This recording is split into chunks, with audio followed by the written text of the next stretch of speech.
நீங்கள் கிராம நத்தத்தில் குடியிருக்கீங்களா? இல்லை கிராம நத்தத்தில் குடியிருக்கிறதால இந்த நிலம் உனக்கு சொந்தம் கிடையாது, இது முழுக்க முழுக்க அரசுக்கு உரிமையானது அப்படின்னு சொல்லிட்டு அதிகாரிகள் உங்களை தொந்தரவு செய்கிறாங்களா?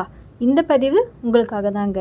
இந்த மாதிரி நத்தம் நிலம் தொடர்பாக வர பிரச்சனையை சரி செய்யறதுக்காக நம்ம மாண்புமிகு சென்னை உயர்நீதிமன்றம் ரீசெண்டாக கேஸில் ஜட்ஜ்மெண்ட் சொல்லியிருக்காங்க.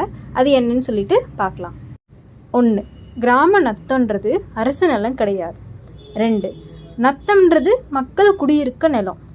3. அந்த நிலத்துக்கு ஆவணம் இருக்கோ இல்லையோ, அனுபவம் இருக்கோ இல்லையோ, அதில் அவங்க வீடு கட்டினா அவங்களுக்கு கண்டிப்பாக பட்டா கொடுத்தே ஆகணும். 4. நீண்ட காலமாக அந்த இடத்துல குடியிருக்கிறவங்களுக்கு உரிமை இருக்குது. 5. பட்டா இல்லை அப்படின்னாலும் உரிமை மறுக்க முடியாது. 6. என்க்ரோச்மெண்ட் ஆக்ட் மூலமாக அங்கே குடியிருக்கவங்கள வெளியேற்ற முடியாது. 7. அப்படி வெளியேற்ற அதிகாரிகளுக்கு எந்த உரிமையும் கிடையாது, மக்களை தொந்தரவும் செய்யக்கூடாது.